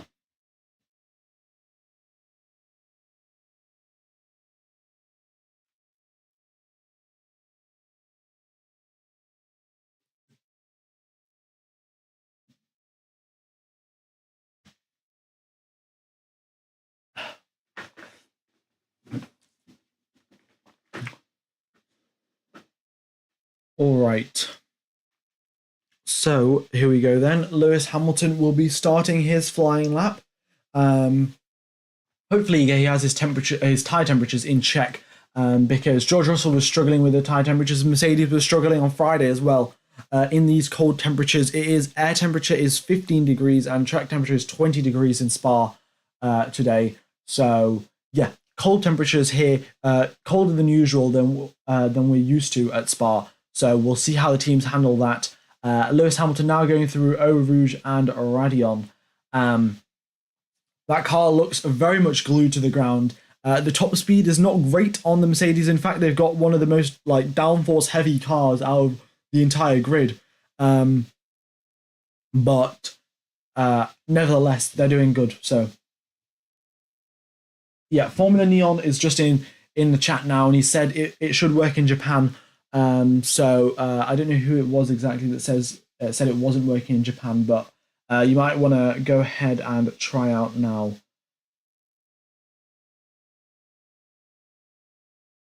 Yeah, Czech Republic as well. Yeah, I mean, Formula Neon is here, so he will sort it out. Right. Back to the commentary, we've got Lewis Hamilton. He did originally have a fastest first sector, but that's quickly been taken away by Max Verstappen. He's gone 30.7 in the first sector. I mean, that is absolutely ridiculous. The top speed and that exit that he gets out of La Source is just something that I mean, I don't know how he does it. He just comes out of the pit lane and immediately onto the pace, very crazy indeed. George Russell sets the fastest middle sector for now. Max Verstappen now crosses the middle sector line, and he quickly takes that middle sector away from him. He goes 0.6 faster in the middle sector alone. That is, that is pure Red Bull dominance here. All right, Lewis Hamilton now on a time of a 1 minute 46.6. We will next across the line is George Russell. He crosses the line and he goes into 1 minute 46.2, 4/10 faster than Hamilton. So good job there. Russell actually beating Hamilton this weekend by the looks of it. And of course, George Russell had an amazing qualifying last weekend round in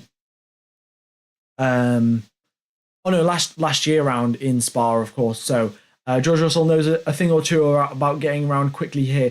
In fact, wow, look at this. Sergio Perez goes 0.07 of a second behind Max Verstappen, really putting up a good fight against his teammate there, is Sergio Perez. Of course, Max Verstappen has an engine penalty, so he's going to be starting at the back of the grid. So Sergio Perez could be well on his way to get pole position. We've got Carlos Sainz in third position. He's 0.7 behind. So even the qualifying simulations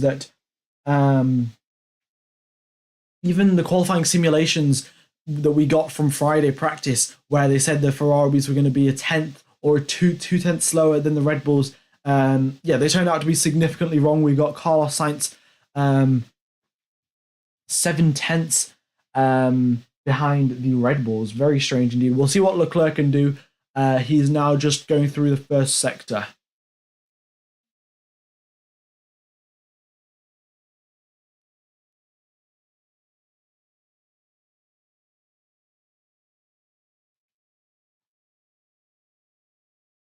Okay, so Japan, Czech Republic, and Thailand have been added to the giveaway. So yeah, if your country isn't working, just type it into the chat and it will be sorted out. But yeah, the giveaway is still running, so go ahead and sign up. All right. We've got 9 minutes left of Q2 now, and we have got currently in the elimination zone. We've got Guan Yu Zhou, Lance Stroll, Mick Schumacher, Charles Leclerc, and Daniel Ricciardo. Leclerc yet to set a lap, and look at this. Sainz giving Leclerc an absolutely mega slipstream going down the back straight. I suspect he's going to back out of it going through the bus stop, but what a tow Leclerc's getting. This final sector time is going to be something to behold. All right, so here we go. Leclerc now coming through the bus stop chicane. Sainz backs off, goes into the pits by the looks of it. Leclerc crosses the line, and where does he go? He goes 6th. His third sector time wasn't even that fast. So don't know what happened there. Maybe the Ferraris, the Red Bulls are quicker going down the back straight, but it looked like Charles Leclerc got a massive toe off his teammate. Might have been blocked. Might have been a little bit of a mix-up. Leclerc's on an old set of tyres. That's what it is. Yeah, Leclerc is on a 6-lap old set of soft tyres. So that's why he's probably slower. But yeah, got a pretty nice toe indeed. Oh, he slid in the last corner. All right.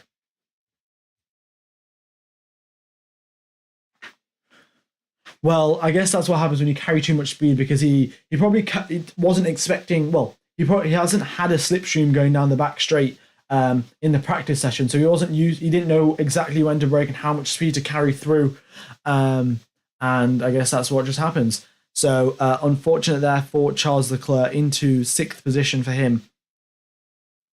And all right, now Leclerc's the only driver on the grid. We've got 7 minutes left of Q2. We'll wait and see what happens there. But yeah, Leclerc was very much pushing. I'm looking at the replay now of the lap, kicking up dust on the exit of some corners as well. Very aggressive indeed. And well, if this is what we're seeing here with Charles Leclerc getting a toe off Carlos Sainz in Q2, I suspect what they're going to do is reverse it at the end for Q3. They're going to swap it around. So Carlos Sainz gets the toe, and Charles Leclerc is the one giving the toe, because I guess that's how they do it. They did that at Red Bull. In 2018, I remember Verstappen and Ricciardo having a little bit of an argument about it over the radio. But yeah.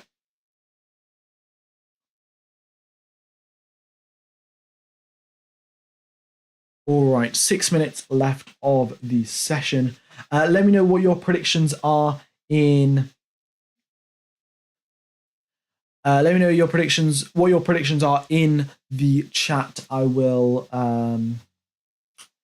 Yeah, we'll see. I think, well, if we're gonna say who's actually gonna set the fastest lap time in quali, I suspect Verstappen's gonna actually do it. Even though he's gonna start at the back of the grid, he might as well just do it to flex, because why not? But yeah, Alonso also doing a good job there. Well, Alonso and Ocon in 4th position, and Fernando Alonso in 7th. That Alpine doing a good job there. Yeah, Daniel Ricciardo, I don't know exactly why he's not out of the pit lane. He's probably got an issue. But if I will just double check the news feed of what's going on with Daniel Ricciardo. But yeah, also we've got some radio from Esteban Ocon, so let's have a listen to this. He was in 4th position, so I presume it's going to be something happy. In fact, actually, Esteban Ocon qualified here 3rd in 2018 Spa, I think. So, yeah. Well, that's not his highest qualifying position yet. So let's have a listen. Yeah, let's stay just negative on that delta. No risk of traffic behind. How was the balance? A bit too oversteer. I also lost the rear midway through the lap, so let's go back with the flap a bit. Well, if he said he had a bit of a mistake on that lap and he's getting 4th position, admittedly he is 8/10 behind Max Verstappen, but nevertheless a very solid lap indeed. And if they can make some improvements on that, Esteban Ocon will be in a great position for tomorrow's race, considering he hasn't got any engine penalty. Oh no, Ocon's got a penalty, never mind. Yeah, Ocon has got a penalty.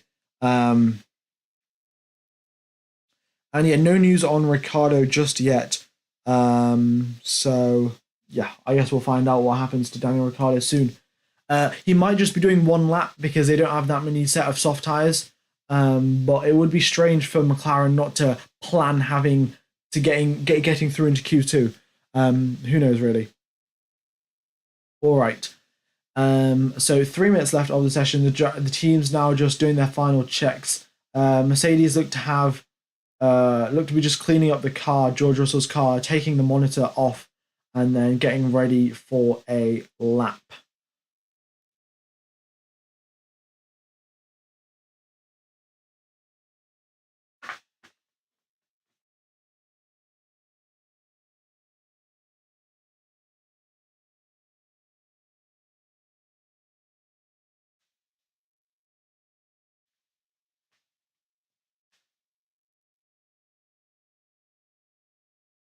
Those upgrades seem to have brought the Mercedes down well. We obviously had the new porpoising regulations in effect now. The FIA said that this weekend, from the Spa weekend, you're going to have to abide by the new regulations surrounding the porpoising, so you don't get that much porpoising and your floor doesn't get so close to the ground. And I guess that seemed to hurt the Mercedes. They made so much progress at the start of the season, clawing their way back up into third fastest car, maybe even second fastest car if Ferrari had a bad day, which they usually do. But Mercedes looks like all of their progress has been undone and they're back into 8th and 10th position. So yeah, I mean that seems to be the only explanation. They could be having like a bad setup, but both drivers with a bad setup is rather unusual. And their car looks pretty stable. It's not like they are like sliding around or understeering anywhere. They just have no pace. So rather strange there from the Mercedes.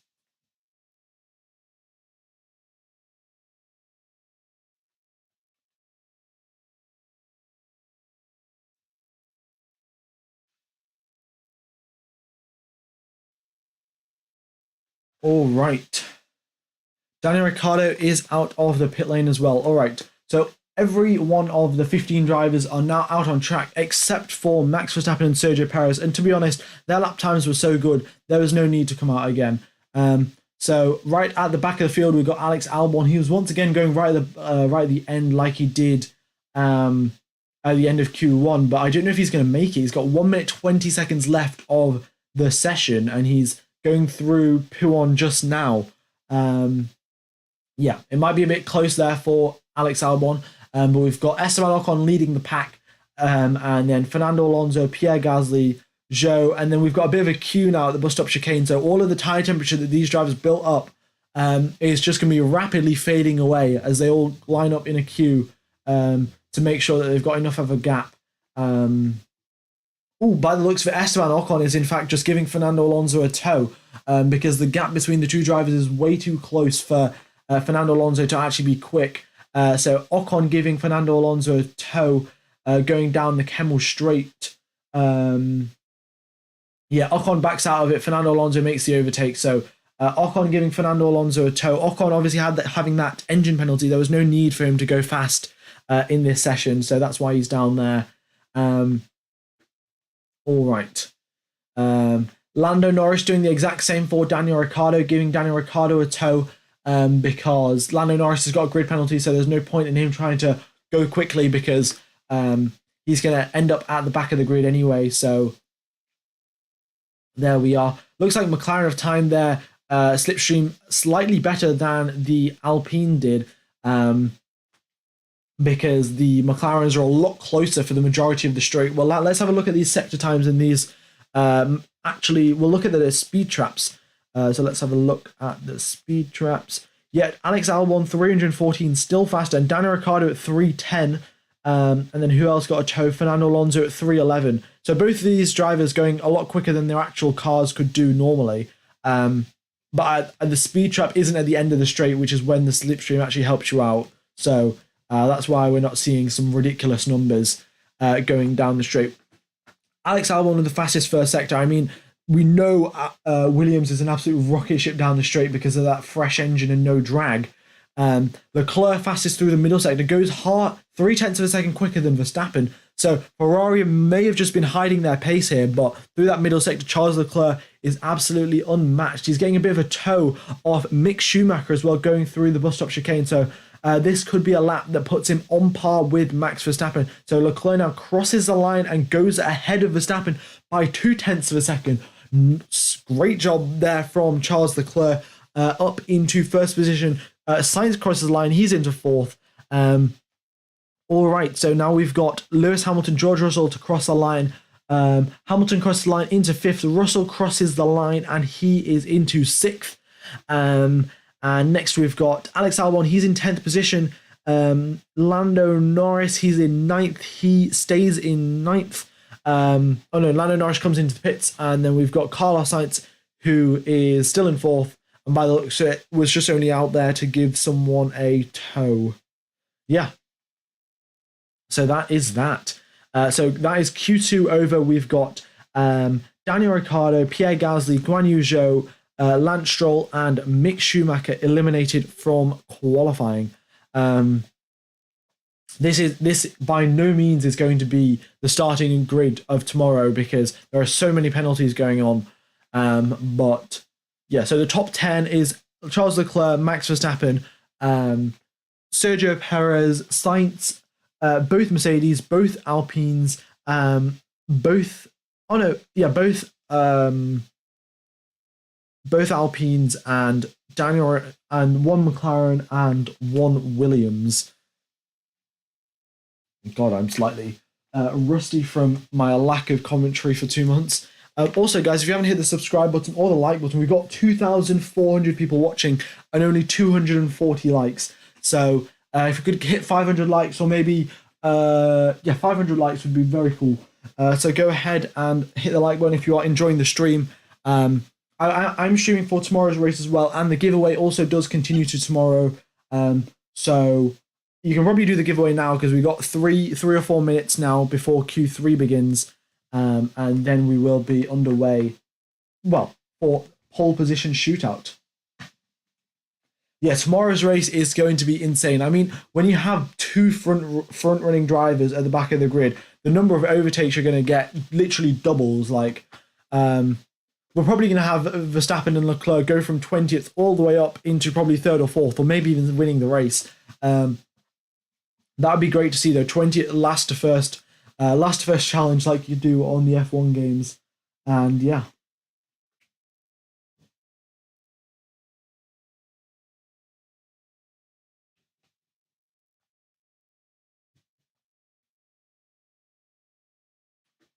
All right, so that is it. All the drivers back into their pit boxes. And that is Q2 over, and we are now into Q3. Yeah, the Merc's nearly a second slower than the front runners. I mean, I think the quali simulation data actually said that, but I didn't believe it because I was like, Mercedes, they've made so much progress. They can't be that far back. But there we go. I mean, it must be the new regulations. Otherwise, it doesn't make that much sense, to be honest.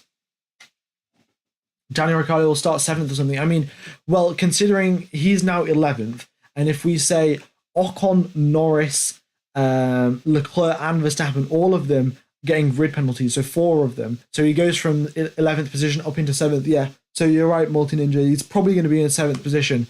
If those 4 drivers do get grid penalties, which they are definitely getting grid penalties because they've got new engines. Yeah. The promotion is not available in Nigeria, so there we go. Formula Neon, if you are still here, then that would be great to sort out. But yeah, the link is in the description and it is in the live chat message as well. Yeah, I mean, it's a great thing that you can just hang up on your wall. It looks really cool. And you can probably put it with your sim rig if you've got a simulator, F1 simulator, like a steering wheel and stuff, or yeah, and it's configurable. It can be any color. Of course, you can set it as your team color. I would probably set it as the sector colors, as that looks, well, really nice as it looks in the image. I mean, you got like 3 different colors. Looks rather cool. But yeah, we will wait and see who wins that giveaway, and I will let you know next weekend. in the Dutch Grand Prix. So yeah.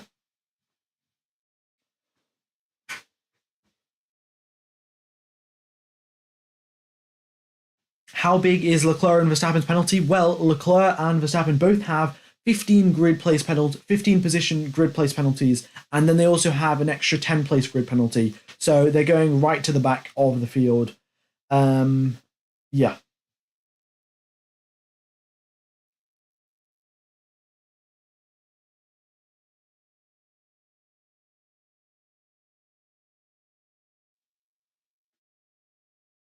So here we go. Now Q2 will be beginning, I think, in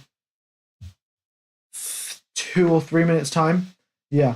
Okay, so I'm just going to run through this one more time now because actually we've had this question so many times. But we're going to have, so there is Max Verstappen, Charles Leclerc, and then we have Esteban Ocon, Lando Norris, Guan Yu Zhou, Valtteri Bottas, and Mick Schumacher. All of these drivers have grid penalties, and they're all going right to the back of the grid. If it was, obviously they all can't start in 20th position. So they're going to, the FIA is sorting something out, and they're going to start according to some, like, according to the FIA's rules, which I don't know exactly what they are. But the FIA sorts them out, and I'll let you know what the grid positions are tomorrow.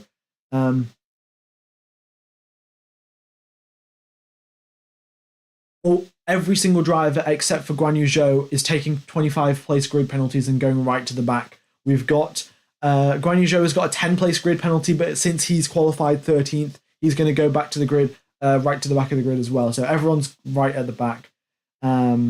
Yeah, I mean, I would. I don't know what circuit I would get. I think I'd get Singapore because that was Vettel's last win. And Singapore track is pretty cool. But Suzuka is definitely fun to drive on the F1 games. Well, on the F1 games when you don't touch a curb because you do spin out a bit. Spin out a lot. But yeah. All right, qualifying has begun. We've got Alex Albon coming out on track as well as Alex Albon coming out on track now, but Q3 is underway. We've got 11 minutes remaining of the session. All right. It is pretty much a reverse grid, actually. Yeah, good point. We got Leclerc and Verstappen, who probably would have qualified first and second position, starting right at the back. And then the drivers who usually start in the midfield getting promoted all the way up. Yeah.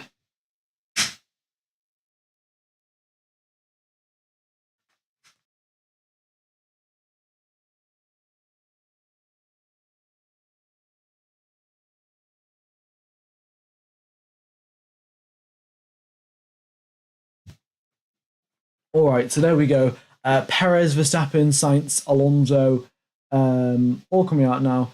That's rather strange. I was expecting to see Max Verstappen come out ahead of Sergio Perez so we can give him a tow.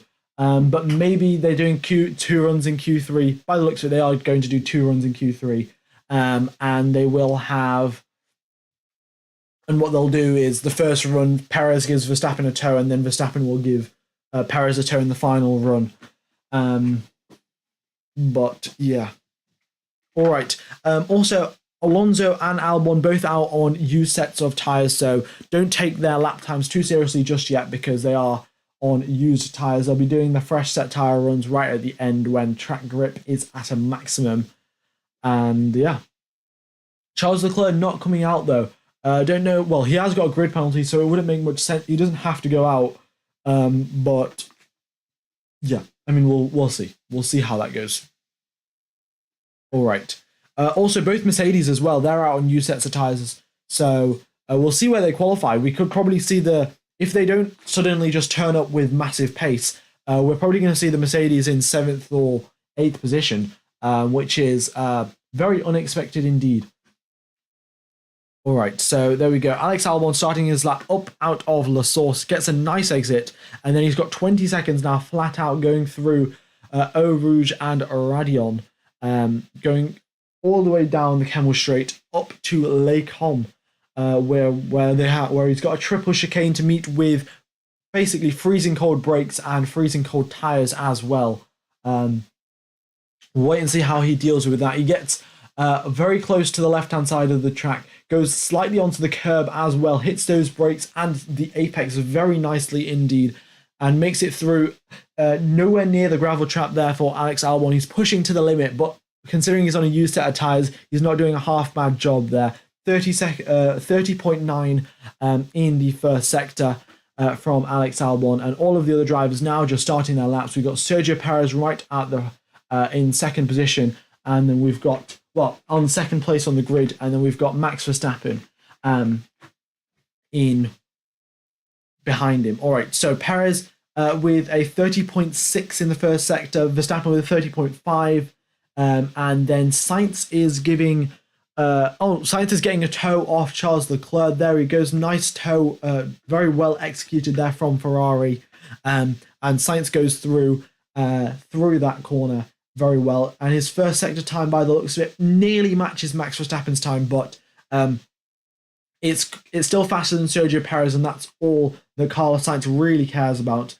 So here we go then. Through Puon he goes, and it looks like he was completely flat out. We didn't have the data to see his accelerator pedal, but looks like Carlos Sainz was completely flat through Puon. And then through the next couple of corners, just has to keep it on the track. And he could probably get very close to Sergio Perez's time by the looks of it. He's faster through the middle sector as well. Now just the final sector to go. So Alex Albon crosses the line at 1 minute 46.3. Verstappen with 2 purple sectors. Now just coming through the bus stop chicane. We'll wait and see what he can do. I don't know if Mercedes are hiding their pace, but they're on used sets of tyres, so we can't really look into their lap times that much just yet. And Max Verstappen at 1 minute 43.6. He goes 0.8 of a second quicker than his teammate. I mean, that is absolutely ridiculous. How can he do that? I have no idea. Carlos Sainz is 0.6 behind Max Verstappen, but he does importantly go ahead of Sergio Perez, who is his main rival for this qualifying session. We got Esteban Ocon in 4th position, a 1.5 seconds behind Max Verstappen, 1.5 seconds between the driver in 1st place and 4th place. I mean, that just shows you how much pace Max Verstappen has got. And then we've got all of the drivers on the used sets of tyres: Lando Norris, Russell, Albon, and Hamilton. In fact, Albon sets a faster lap time than Lewis Hamilton on the used set of tyres. So I don't know if Mercedes are hiding their pace or if they just have no pace. Yeah. All right. Yeah, Verstappen will get into the 1 minute 43s, and he did so. And I don't think anyone else is, unless Sainz gets a double toe. I mean, he could get a toe off. I mean, getting a double toe is going to be, well, you'd need like 2 teammates to get a double toe, one at the end, one for the back straight, one for the camel straight. So don't know how that's going to happen, but Carlos Sainz is going to have to find 2/10 out somewhere, and we'll wait and see how he decides to do that. All right. 6 minutes left of Q3. We're halfway through the session now. Also, guys, we've got 2,500 people watching. If you haven't smashed the like button, please be sure to do so. Really does help out the channel. And just, well, while everyone's going to go into the pits and get their get their car refueled and get a fresh set of tyres, you might want to sign up to the giveaway that is being run by Formula Neon. They have got LED F1 tracks that you can hang up on your wall. It's like a nice piece of wall art to show that you're an F1 fan. And to be honest, I think it looks really cool. You can put it in your simulator room, or well, next to your simulator. I don't think everyone has a simulator room. But yeah, next to your simulator, and you can choose from 20,000 different colors, like all of the different shades of red, green, blue, yellow, and everything in between as well. So go ahead and sign up to the giveaway. Currently, we've only got one track that you can get from the giveaway, but if loads of you guys do sign up, then we will have multiple tracks being given away at the Italian Grand Prix. So yeah, go ahead. All right, Charles Leclerc's going out for another lap. I don't know what he's exactly doing. He's on a used set of tyres, going out for another lap. I don't know. I mean, this is Ferrari's strategy for you guys. Does anyone in the chat know what Ferrari are doing? Because I'm not sure.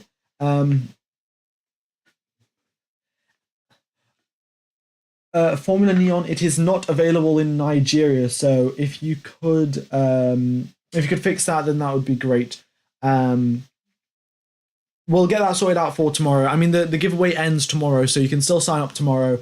And if it isn't working in your country, then do let me know, and we can sort that out for tomorrow's race.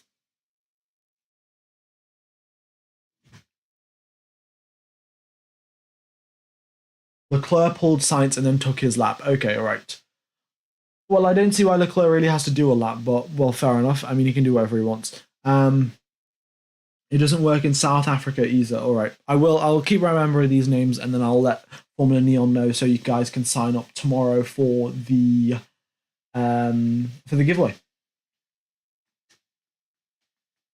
Even Ferrari does not know what Ferrari do. How would we know? Yeah. All right, 3 minutes and 20 seconds left on the clock. Here we go then.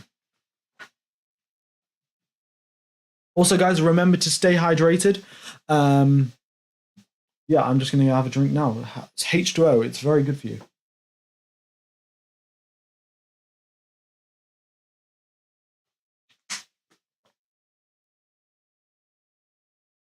Yeah, Max should give Perez a slipstream. We'll wait and see what happens there. We've got Albon out on the grid. 2 minutes left of the session, and nobody's come out yet. Everyone has to do a slow out lap on this circuit, otherwise you're going to ruin your tyres. So I don't know what everyone is doing, to be honest.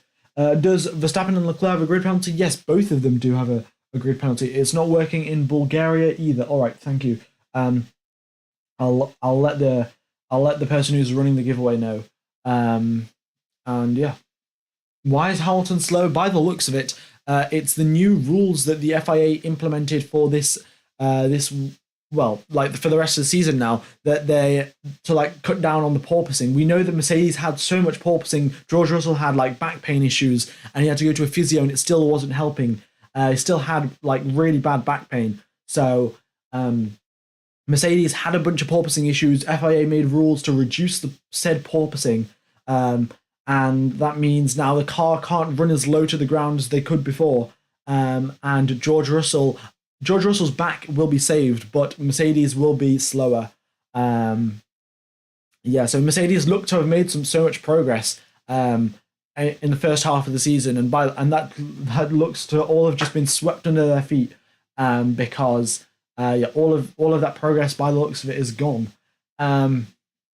We've got a massive queue here. All right, let's see. Is Max Verstappen going to be towing Sergio Perez? No, he is not. Max Verstappen is sat in the garage. Sergio Perez does not have a tow. Oh, no, actually, Max Verstappen will just come out of the garage when it's time to give Sergio Perez a tow. He'll come out of the pit lane. But there's 1 minute left of the session, and all the drivers still have the entire back straight left to go. I don't think everyone's going to make it. 58 seconds left. I mean, I might be wrong, but it does not look ideal right now. Yeah. Don't know why Alonso isn't out on track yet. Oh no, he might be actually, just can't see him. Well, 43 seconds left. Okay, they're going to make it, but yeah, they're cutting it rather close, actually.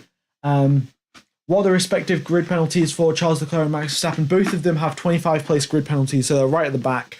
Yeah, but we'll sort that out tomorrow. Hamilton wanted the rules because he thought it would make him faster, whilst Max and Leclerc were protesting by saying, yeah, it turned out the opposite way around. Is it possible to buy it online from Cyprus? Well, you can sign up to the giveaway. You can buy it online at the Italian Grand Prix. It hasn't been fully released yet, so by the time of the Italian Grand Prix, you'll be able to buy it. But the giveaway, if you click on the link and see if it lets you, then yeah, I mean, go ahead and sign up to the giveaway. If not, then just let me know in the chat, and I will. I'll try and fix it. All right. So Carlos Sainz makes it through, gets a nice slipstream from Charles Leclerc, and Esteban Ocon gives Fernando Alonso a nice slipstream, and now both Leclerc and Ocon have to get out of the Hamilton, Perez, and Russell's way. Otherwise, they're going to get some penalties for blocking people. All right. I don't know why Max Verstappen isn't giving a tow to Sergio Perez. Very strange there from Red Bull. But It is what it is now. Can someone explain how Albon got into Q3? Albon is just an absolute rocket ship down the straight, and he can somehow handle the car in the corners. So that's why he got it through into Q3. They put in a fresh engine for this weekend, so that probably explains it and helps a bit. But here we go now. Carlos Sainz going through the middle sector. He does not improve, in fact, on his middle sector. And his first sector as well, not been ideal. So I think all of that traffic situation that he's caught up in on his outlap didn't help his tire temperatures. And yeah, it's not looking great for him. So we've got Max Verstappen 6/10 ahead of the competition. Carlos Sainz crosses the line. He does not improve. Alonso crosses the line. He's up into 6th position. Hamilton crosses the line. He's in 7th. Russell crosses the line now. He goes into 8th position. He goes 3/10 behind Lewis Hamilton. Leclerc, I think, has gone into the pits, or he just goes extremely slowly. I'm not sure. Into the pits. And Esteban Ocon as well, I think. Esteban Ocon crosses the line, but doesn't improve. It just went very slow. No, Ocon into the pits as well. So that is qualifying for you guys. We've got 3,000 people tuning in. If you haven't hit the like button, be sure to do so. I will be streaming for tomorrow's race, so make sure to tune in for that. And yeah, the giveaway links in the description and in the comments. But Max Verstappen technically sets the fastest lap for qualifying, but Carlos Sainz gets pole position because of grid penalties for Max Verstappen and Charles Leclerc. And yeah, Charles Leclerc decided not to go for a fast lap because there was no point. He wasn't going to get pole position, and he's going to start from the back of the grid anyway. So there we go. How does Alex Albon end up in 9th position? No idea. But that's what it is. Carlos Sainz got pole position. Yeah, he will be starting from 1st place in tomorrow's race. Oh, that rhymes. 1st place in tomorrow's race. Yeah. But I will be streaming tomorrow, guys. So go ahead and... yeah, I'm going to end the stream now, in fact. But it will take you to tomorrow's stream, and make sure you just press that reminder button and hit the like button as well. And it will help out the stream for tomorrow. Yeah, it's been nice commentating to you guys. And yeah, I don't know what else there really is to say. It's been a bit of a weird qualifying session because half of the drivers aren't even actually going to start in the position that they qualified in because they're just going to be right at the back of the field.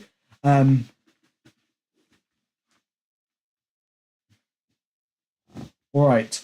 Captain Pandora has set Sainz, Perez, Alonso, Hamilton, Russell, Albon, Ricciardo, Gasly, Stroll, Vettel, Latifi, Magnussen, Tsunoda, Bottas, Zhou, Verstappen, Leclerc, Ocon. Well, if that's the grid position for tomorrow, you're a genius because you've just done the FIA's job for them. But thank you everyone for tuning in, and I will be seeing you guys tomorrow. Yeah, have a nice morning, day, afternoon, evening, depending on where you are in the world. And yeah, cheers, fellas.